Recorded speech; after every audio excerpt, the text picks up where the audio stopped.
tidak mudah, yaitu bicara tentang makanan keras. Dan bicara tentang makanan yang keras, maka saya merasa referensi yang mungkin baik juga untuk menyegarkan kita adalah kita mengingat kembali masa-masa di mana bagi Bapak Ibu yang mempunyai bayi, ya, video ini akan mengingatkan kita tentang bagaimana seseorang itu atau bayi itu bertumbuh besar dan harus melalui masa yang seperti ini. Mari kita akan lihat video berikut ini. Ding ding jeng.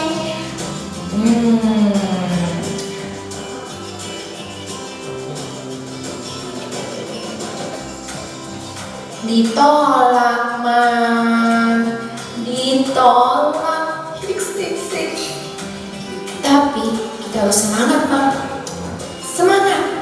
Setelah jadi pejuang ASI, sekarang ada tambahan misi kita mam, yaitu sebagai pejuang MPASI. Jangan menyerah ya mam. Kalau suapan pertama mam ditolak dengan cara GTM atau gerakan tutup mulut alias dilepeh makanannya mam. Tetap semangat ya mam. Baby butuh waktu buat belajar makan, sama kayak waktu belajar tengkurap, belajar berguling, belajar duduk. Baby tidak langsung bisa kan mam. Baby butuh waktu buat belajar. Makan juga sama mam. Buat bisa menerima makanan, baby butuh kemampuan untuk menelan makanan, yaitu dengan melatih lidahnya mendorong makanan supaya bisa masuk ke tenggorokan. Selama ini kan baby bisanya hanya menghisap. Posisi lidah untuk menghisap dan menelan itu berbeda mam. Jadi harap maklum ya mam jika babynya belum bisa menerima MPASI pertamanya. Tetap susui baby karena MPASI itu masih sebagai makanan pendamping mam. Nutrisi utama bayi masih didapat dari ASI atau susu formula. Tetap semangat ya mam, dan jangan mematahkan semangat baby yang lagi belajar makan dengan cara memarahi atau memaksanya makan. Coba berikan makanan lagi di lain waktu jika baby sudah tidak mau makan atau menangis.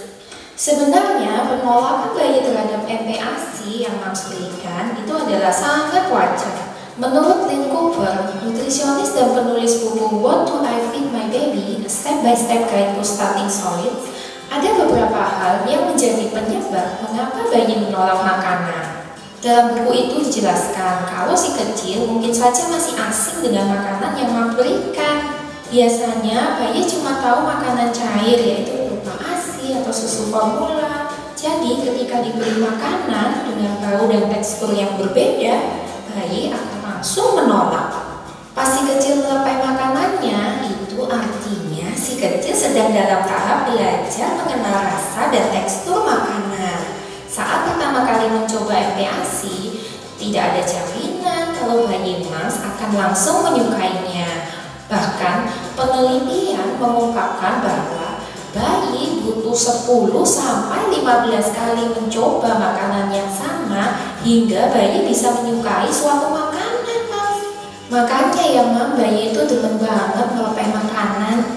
Meskipun bayi menolak makanan, Mams gak usah khawatir ya, dan jangan menyerah untuk memberikan bayi Mams MPASI.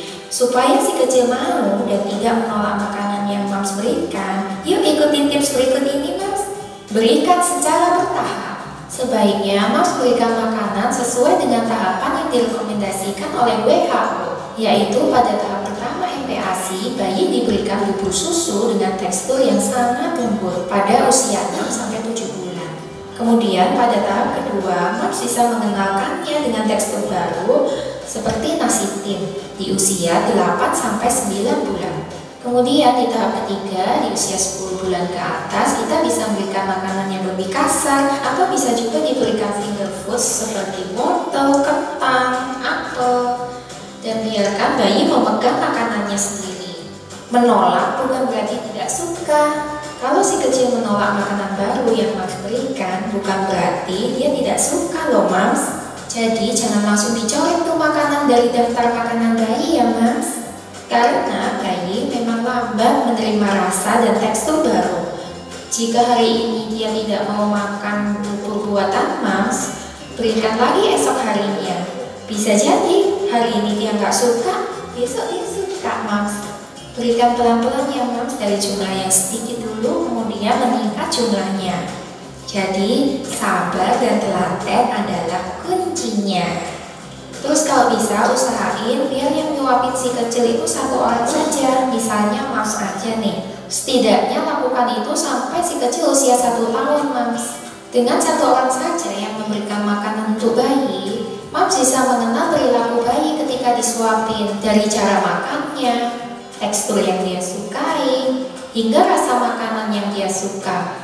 Si kecil juga akan merasa nyaman bila disuapin hanya oleh satu orang. Dengan begitu, si kecil tidak akan menolak jika diberikan makanan oleh orang yang biasa menyuapinya. Kecuali kalau Mams mengenalkan jenis makanan baru padanya. Adaptasi terhadap jenis makanan baru pun tidak membutuhkan waktu yang lama. Ajak si kecil makan bersama. Mulai dari si kecil bisa duduk, biasakan untuk si kecil duduk di kursi makannya dan diajak makan bersama dengan keluarga. Si kecil akan mengamati bagaimana cara makan, sehingga dia tidak kaget saat diberi makanan. Terima kasih. Bapak Ibu yang Tuhan, itu bukan suara istri saya dan bukan anak saya.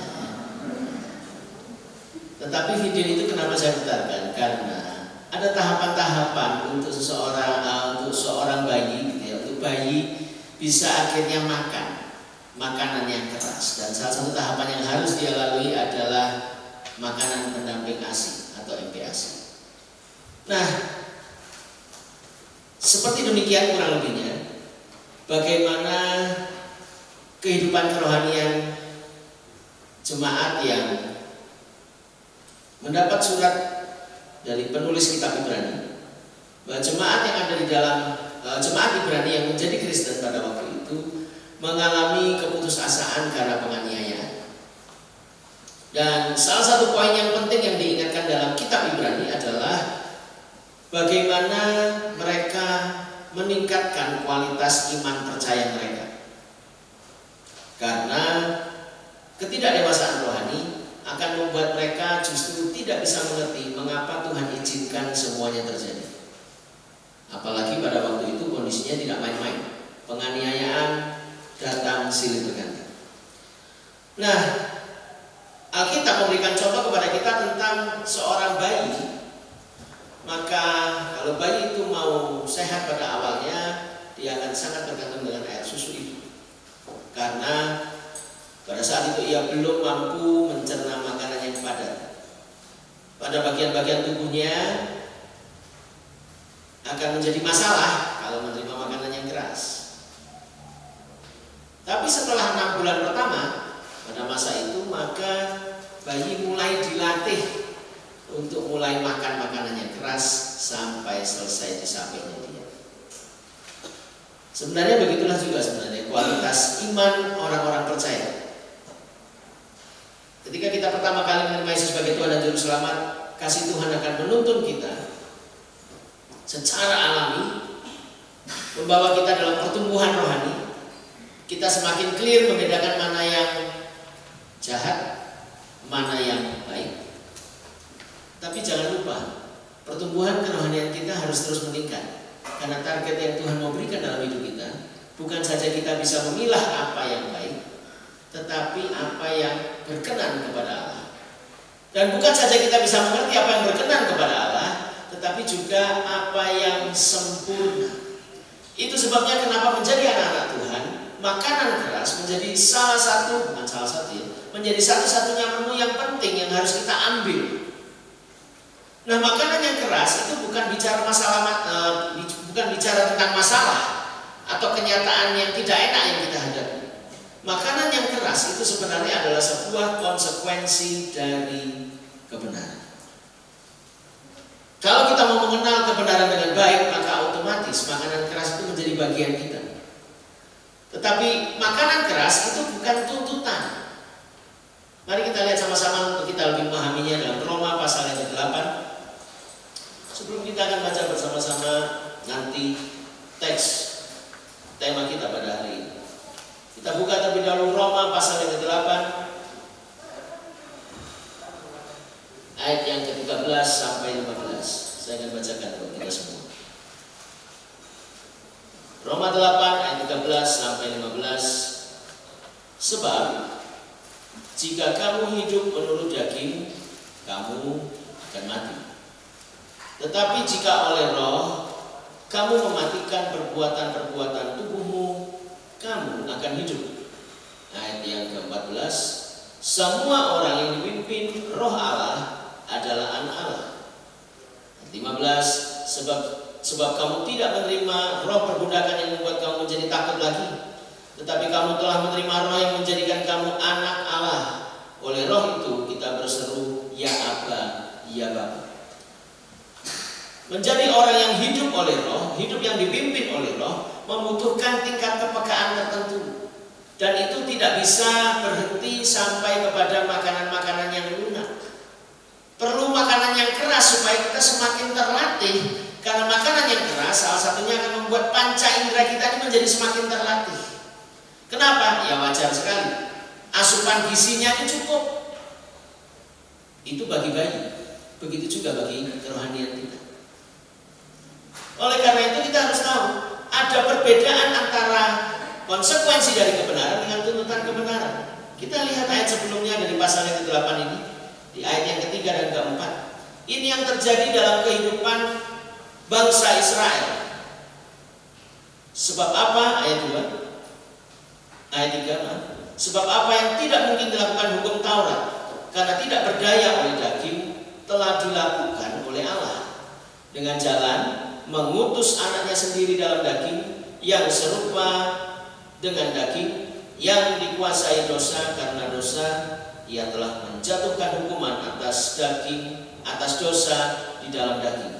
Supaya apa? Supaya tuntutan hukum Taurat digenapi di dalam kita yang tidak hidup menurut daging tetapi menurut roh. Sehingga dengan kata lain, makanan keras itu sebenarnya bukan bicara masalah. Masalah itu muncul setelahnya. Ketika makanan keras yang mau kita makan, ini tadi bayinya GTM, gerakan tutup mulut, dilepeh. Kenapa? Tidak enak. Memang tidak enak. Karena seperti kita lihat tadi, bayi berusaha untuk menyesuaikan diri. Tetapi itu sesuatu yang penting bagi seorang bayi. Karena kalau masa-masa itu tidak dilewati dengan baik, itu pula kenapa pemerintah menggalakkan MPASI. Salah satunya adalah untuk meminimalisasi stunting. Karena bayi dengan kadar gizi yang terbatas, fungsi-fungsi tubuhnya tidak bisa secara maksimal bertumbuh dengan baik. Entah kecerdasannya, entah ketahanan fisiknya, entah bahkan tinggi badannya, efeknya banyak sekali. Jadi mau tidak mau, makanan keras itu menjadi bagian yang tidak terpisahkan. Dan makanan keras itu menolong kita semakin bertumbuh, sehingga akhirnya melihat kebenaran tidak menjadi sebagai sebuah tuntutan. Saya mau pastikan ya Bapak Ibu di sini. Jadi orang Kristen apa harus baik? Wah, ini rupanya pengalamannya buruk sama orang Kristen semua. Orang gerejaan apa harus baik? Yang sering membuat kita kecewa, karena kita berharap orang Kristen lebih baik dari orang yang tidak mengenal Tuhan. Memang betul, tidak salah. Tetapi mari nikmati kebaikan yang muncul di dalam diri kita bukan karena dituntut, tapi karena kita bertumbuh. Bertumbuh itu bukan dimodot-modot, loh Bapak Ibu. Nah, apa maksud saya? Orang ini kok gak gede-gede tarik kupingin, loh lah anak-anak ini kucing. Bertumbuh adalah sebuah proses yang alami ketika kita belajar mau mengkonsumsi makanan yang keras. Karena itu, mari kita lihat bagian yang kedua. Makanan keras itu kayak apa sih? Yang pertama, pengajaran-pengajaran yang lebih mendalam secara doktrinal yang menyatu dalam pengalaman hidup. Bagi Bapak Ibu yang pertama kali mendengar kata doktrinal, kekristenan punya beberapa doktrin dasar atau ajaran yang paten, ajaran yang harus diajarkan untuk menata fondasi iman kita. Saya mau ngecek ya, nah ini guyonan sih. Sekarang saya mau tanya pada Bapak Ibu, apa doa kita kalau mau pergi ke luar kota selama beberapa hari? Berdoa kalau mau pergi. Oh, jangan-jangan tidak berdoa ini. Kalau kita mau keluar kota, pergi meninggalkan rumah kita, doa kita bagaimana? Ya, saya sudah tangkap sinyal-sinyalnya di sini. Saya akan doakan. Ya, doanya begini. Bapak di surga, tolong jaga rumah kami, tolong lindungi rumah kami. Kami akan pergi dalam waktu yang cukup lama. Kiranya Engkau juga menyertai perjalanan kami, karena kami percaya Engkau Allah yang sangat mengasihi kami. Sehingga tolong tibakan kami di tempat tujuan kami dengan selamat. Sekali lagi Tuhan, jangan lupa rumah kami tolong dijaga. Ya, amin. Ya, kurang lebihnya kurang lah ya. Tuhan lihat dari atas. Oh, tuh mana lagi. Aku cuma sebatas penjaga rumah. Kira-kira berbeda gak dengan gaya doa yang seperti ini? Bapak di surga, kami mau melakukan perjalanan. Kami percaya Engkau Allah yang menyertai kami, Engkau Allah yang akan mengenapkan janji-Mu dalam kehidupan kami. Kami akan berangkat. Kami percaya rumah kami pun akan ada dalam perlindungan, karena kami tahu Engkau Allah yang selalu menyertai kami.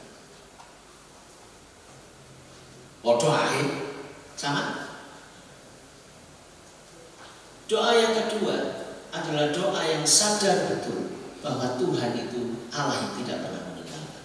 Ada sebuah pernyataan iman, keyakinan bahwa Tuhan pasti bersama. Bukan mohon-mohon sama Tuhan. Ini pentingnya makanan keras.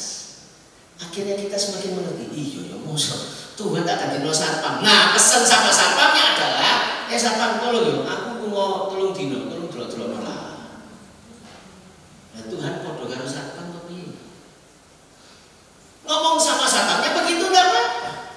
Tapi ngomong kepada Tuhan adalah dengan satu keyakinan bahwa Tuhan sudah menuntun langkah kita. Apalagi kalau kita pergi ini sudah jelas tujuannya.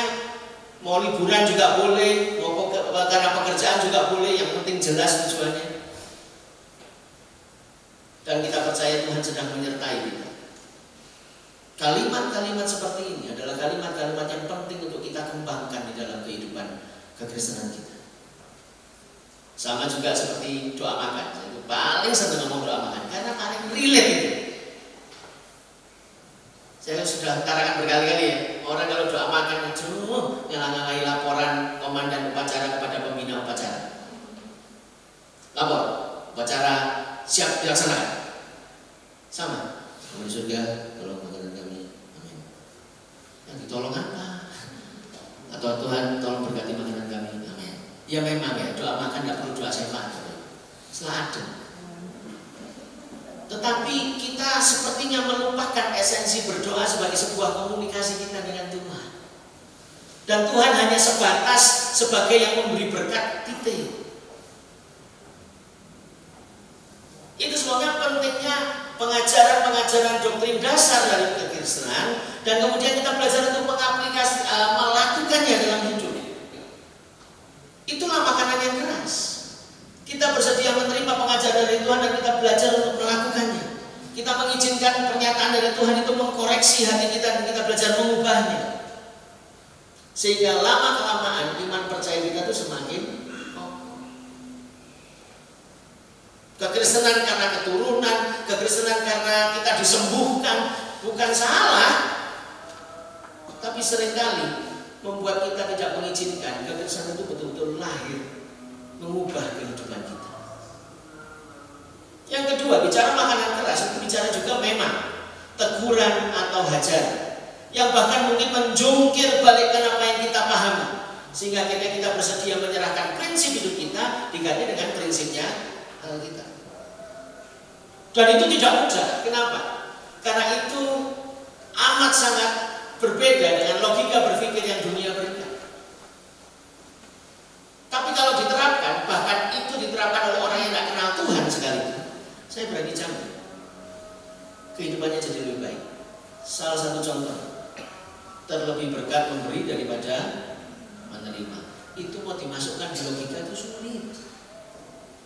Terang firman Tuhan melalui Rohnya yang kudus membuat kita bisa paham. Kenapa sih kok terlebih berkat memberi daripada menerima? Padahal kalau memberi uangnya kurang, kalau menerima uangnya nambah. Enakan mana duit berkurang sama duit bertambah? ini mulai manusia surga semua ini. Enak mana duitnya berkurang atau bertambah? Ya bertambah, pasti bertambah. Cuman bedanya adalah orang yang sudah belajar untuk memberi adalah orang yang tahu bahwa semua itu adalah kepunyaan Tuhan. Sehingga ketika kita memberi sesuatu, kita belajar untuk menjadi saluran berkat. Percayalah, justru memang lebih berkat memberi daripada menerima. Orang kalau sukanya menerima dong, nah kita makanya.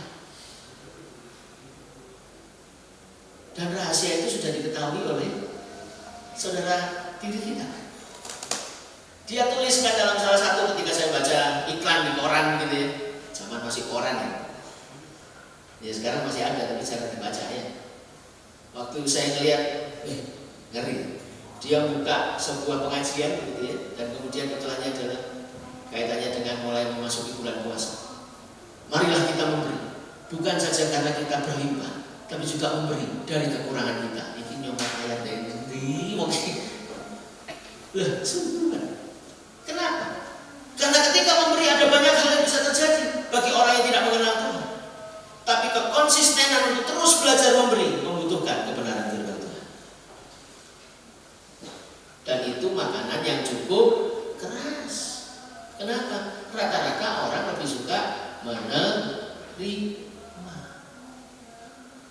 Makanan keras bicara juga tentang hal-hal yang membutuhkan kekuatan Tuhan untuk melakukannya. Salah satu contoh makanan keras ini adalah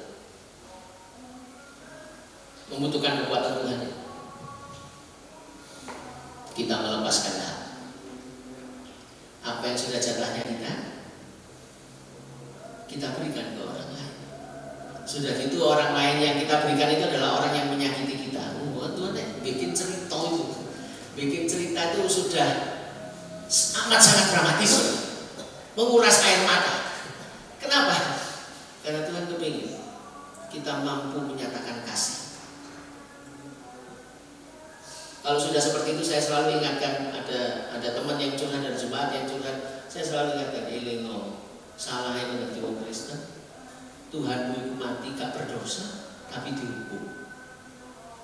Sudah begitu dipukuli sama orang yang akan Tuhan selamatkan lagi.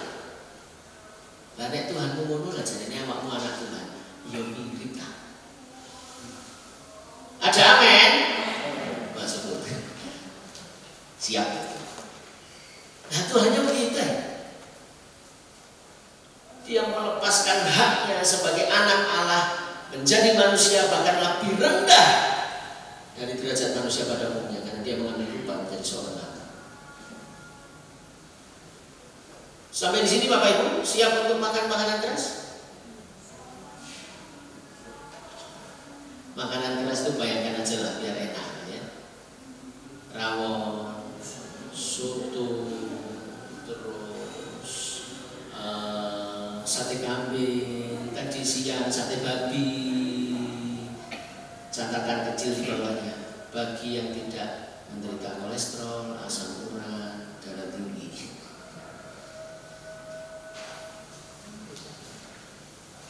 Makanan keras juga bicara masalah kebenaran apapun yang masih belum bisa kita lakukan sampai dengan hari ini.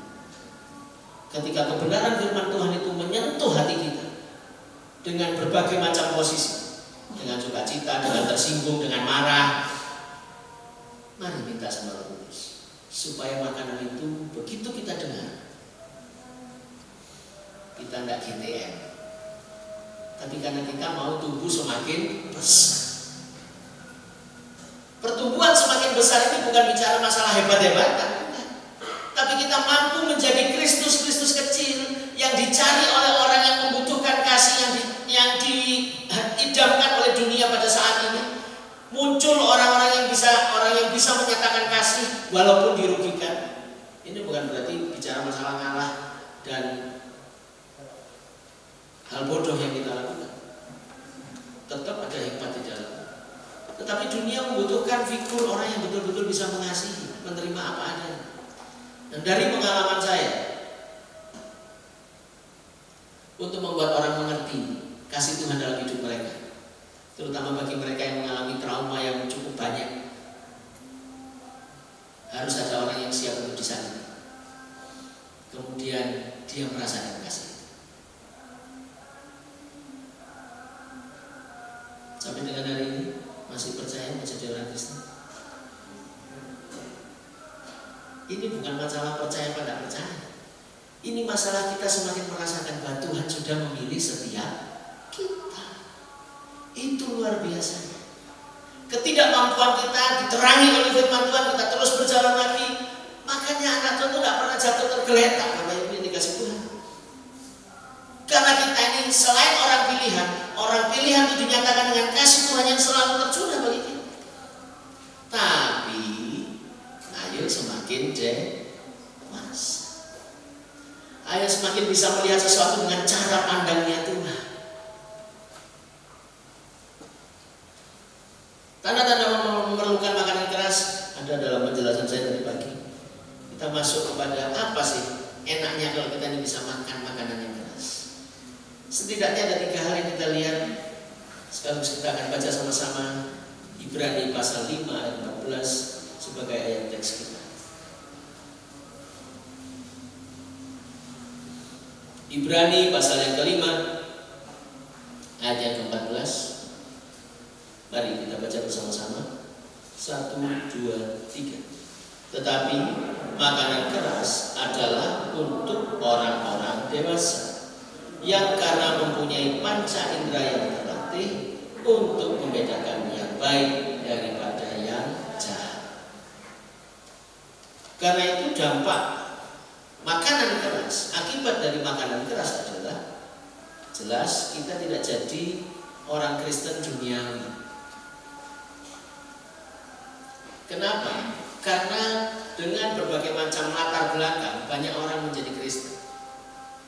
Salah satunya kisah yang ada di negara kita adalah sekitar tahun 65. Ketika isu komunis itu dimunculkan, banyak sekali orang-orang berubah menjadi Kristen supaya aman.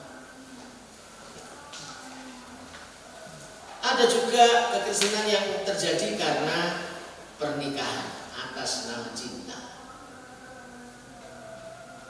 Apapun alasannya menjadi orang Kristen, kalau kita tidak menyediakan makanan keras dalam hidup kita, kita akan susah melepas manusia lama kita.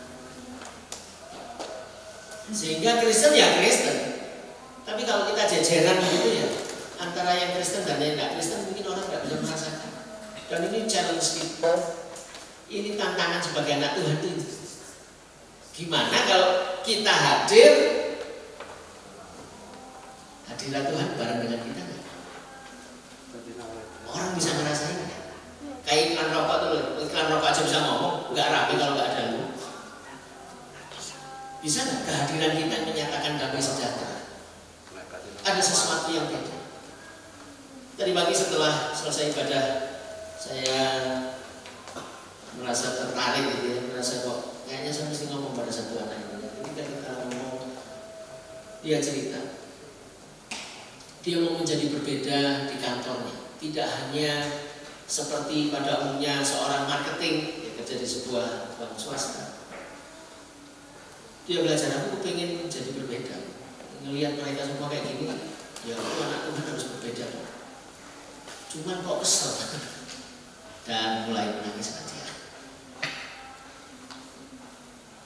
Saya ngomong sama dia, ya itu yang namanya makanan keras.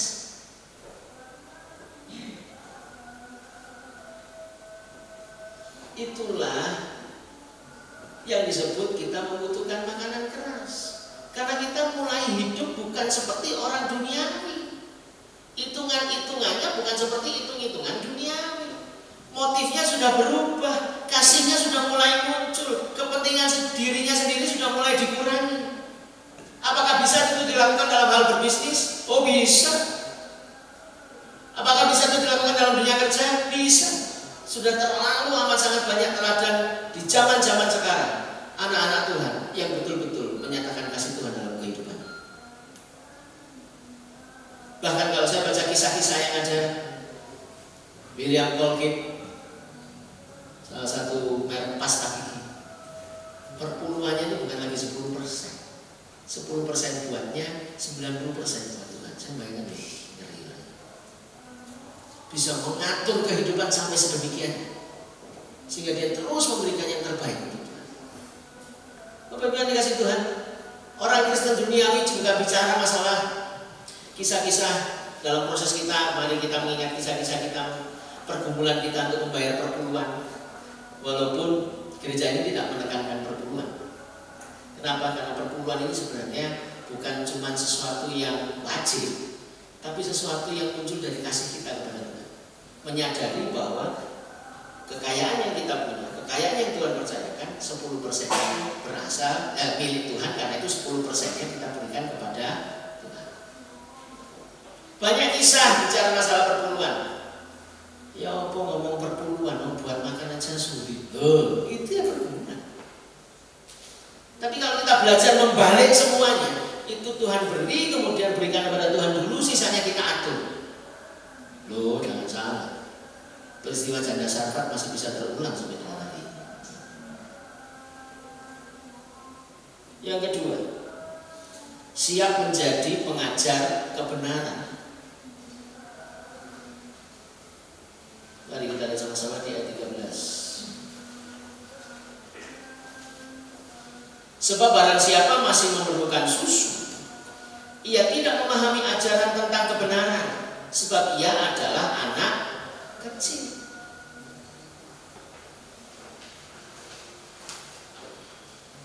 Seperti kita tahu, anak kecil kalau pengen sesuatu, bagaimana yang harus kita lakukan sebagai orang tua? Untuk menerangkan bahwa itu tidak baik, tidak gampang. Bisa jadi kita akan menuruti pada waktu itu, bisa jadi. Tapi kita tahu itu tidak baik. Tapi ketika waktunya tiba, kita mengizinkan mereka untuk tidak mengikuti apa yang dia mau. Sebenarnya hati orang tua juga nggak enak-enak. Kenapa? Karena ekspresi anaknya pasti, kalau pengen nggak dituruti, pasti nangis. Kenapa kok nangis? Karena dia mau. Anak kecil itu bersabda, orang tua harus bertindak. Ngerti nggak ngerti, ngotot dia. Contoh paling jelas, senjata utama, nangis. Tidak akan berhenti sampai dituruti. Kalau itu kita teruskan, kita menjerumuskan anak-anak kita tidak memiliki masa depan yang baik.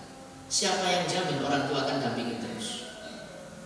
Nah, kalau orang tuanya dipanggil pulang dulu, anaknya ngertinya pokoknya minta dapat, minta dapat, minta dapat. Padahal target anak-anak Tuhan adalah menjadi pengajar kebenaran. Dan kebenaran itu diharapkan kebenaran yang muncul bukan karena teori dok, tapi juga praktek. Dan yang terakhir yang tidak kalah penting, ketika kita makan makanan yang keras, panca indera kita menjadi terlatih. Salah satu panca indera yang penting untuk kita latih adalah bagaimana kita tahu ketika sesuatu yang kita rasakan, kita ini kan sudah terbiasa ya, diberitahu, oh ini ungu, ini hijau, itu kan karena diberitahu. Tapi bisa berubah oleh kenyataan hidup. Kalau misalnya ada anak, ayo ngomong ini hitam, nggak ngomong antem itu. Ini hitam, hitam. Lama-kelamaan dia bisa mikir, oh hitam.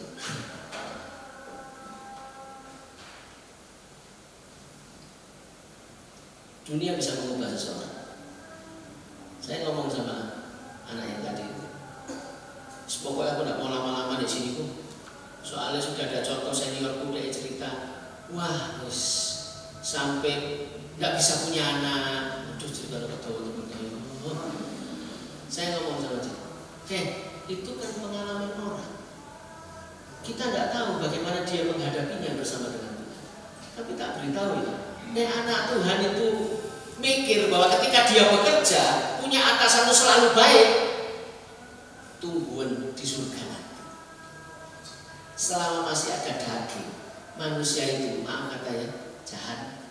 Yang mau ngomong bingung kalau saya kok kasaran. Loh kita juga begitu loh. Loh bukankah gereja ini kumpulan orang-orang B tadi. Kalau kita bersendiri, kita betul-betul mau mengizinkan Tuhan mengkoreksi hati kita. Berapa banyak kemunafikan yang ada dalam diri. Tapi kita ada di sini karena kita tahu kita mau menjadi lebih baik. Karena kita tahu kita mengizinkan firman Tuhan yang berotoritas untuk mengubah kehidupan kita. Sehingga akhirnya kita tahu kita selalu membutuhkan Tuhan. Dan itu butuh latihan. Butuh panca indera yang terlatih. Dan kalau latihan seperti itu, staminanya harus kuat. Nggak kayak ngombe susu toh kapan kuat?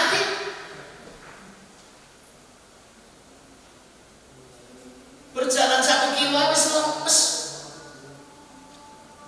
Karena itu kenapa kita perlu punya inisiatif untuk makan makanan yang keras. Karena itu akan sangat menolong kita dalam berbagai macam kenyataan hidup. Kita bisa melihatnya dengan cara yang berbeda. Karena panca indera kita terlatih. Bapak Gembala ketika katakan, almarhum Bapak Gembala ketika katakan, yuk kita bikin tagline. Sudahkah kita melihat bangunan di tanah? Sudahkah kita melihat bangunan yang belum kelihatan itu di tanah yang sudah kita miliki? Namanya juga melihat bangunan yang belum kelihatan, ya masih tidak bisa lah. Itu bicara masalah iman. Sampai dengan hari ini, ketika saya naik ke gedung ini, saya cuma bisa mengatakan, wah terima kasih Tuhan. Di tengah segala kekurangan yang ada, Tuhan memberikan hikmat. Tidak banyak loh orang lain yang ngerti gereja ini. Kalau begitu masuk langsung ngomongnya apa? Apalagi kalau dimasukkannya dari sana, akan ngomong, gerejanya besar ya Pak. Oh oke. Saya cuma senyum aja. Paling nggak kan sudah merasa besar gitu. Wah besar ya Pak, hebat ya. Begitu sudah masuk sini, wah bener Pak, besar Pak. Dan saya ceritain, coba dilihat baik-baik, bangunannya mirip kan? Bangunannya mirip, Bapak Ibu coba lihat. Tengahnya ruangan ini tuh pasti pintu masuk sana tuh. Bangunan kita ini mirip. Nah tapi orangnya mirip. Ya apa? Tapi kenapa kok bisa besar? Kasih karunia Tuhan. Teman saya cerita, bro, iki atapnya bikinin lengkung. Memang lebih sorong pengerjaannya. Tapi begitu orang masuk akan kelihatan luas. Nah, itu sana. Terus untuk ngatasi miring, coba Bapak Ibu lihat tekelnya. Nah, tekelnya dibuat bukan lurus, tapi diagonal. Sehingga tidak ketok miring. Kemudian ditambah lagi, karena di belakang itu sangat sempit. Ini 2 kali lipatnya belakang. Begitu masuk jangan lupa direndahkan dulu. Setelah direndahkan, kemudian dibikin agak tinggi. Jadilah seperti ini. Makanya orang masuk langsung, wah luas semua.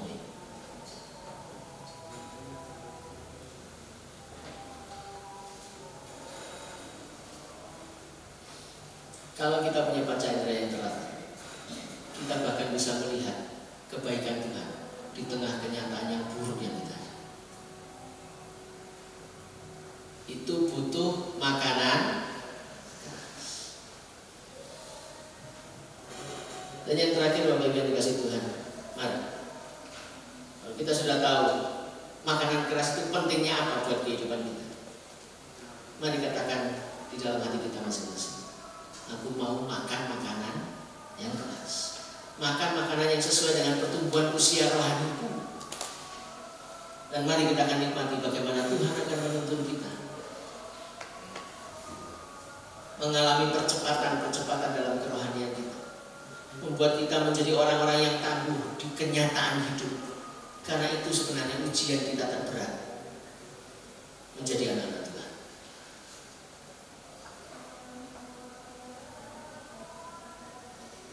Kita harus mengalami kelahiran baru sebagai anak Tuhan.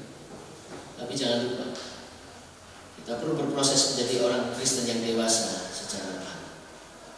Keselamatan kita adalah anugerah, tapi menjadi seperti Kristus harus ada harga yang kita bayar. Dan ketika kita membayar harga itu, saya pastikan kita sudah makan makanan keras. Mari yakini, Tuhan akan terus menuntun kita dalam proses pertumbuhan alami kita. Karena Tuhan adalah Tuhan yang tidak pernah mengizinkan sesuatu terjadi tanpa kita dipersiapkan terlebih dahulu. Amin. Amin. Tuhan pasti persiapkan. Walaupun mungkin kita nggak mudah, tapi dalam catatan yang ada di tokoh-tokoh Alkitab, kita bisa melihat semuanya Tuhan persiapkan terlebih dahulu. Dan ketika Tuhan izinkan terjadi, itu kayak ujian. Dan orang ujian kalau paginya belum makan, lumayan sumpuk menjaga, karena tenaganya terkuras. Tapi kalau sudah makan, lebih siap. Itu sebabnya kita penting siap makan makanan keras. Mari kita ambil satu.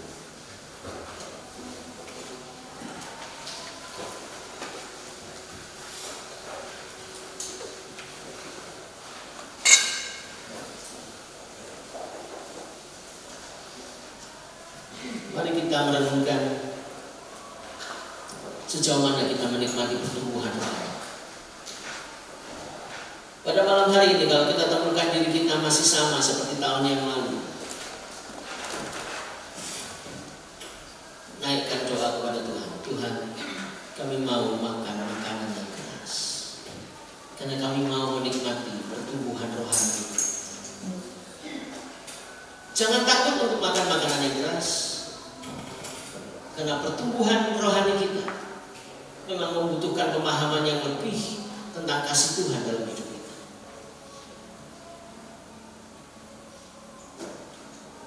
Jangan biarkan kekristenan kita hanya seperti itu saja. Karena sesungguhnya pengenalan kita kepada Allah akan berdampak langsung dalam kehidupan kita. Kita akan menjalani hidup dengan keyakinan bahwa inilah hidup yang sudah Tuhan karuniakan dalam kehidupan kita. Kepercayaan diri kita akan muncul walaupun status sosial kita diremehkan orang, walaupun latar belakang pendidikan kita tidak dipandang oleh banyak orang. Tetapi karena kita adalah anak-anak yang mau terus bertumbuh di dalam Tuhan, Tuhan akan berikan kepercayaan diri yang berbeda. Karena kepercayaan diri kita adalah karena kita tahu kita anak-anak yang dikasihi. Mari melalui pujian ini, aku mau sepertimu Yesus, menjadi tanda kesiapan kita untuk makan makanan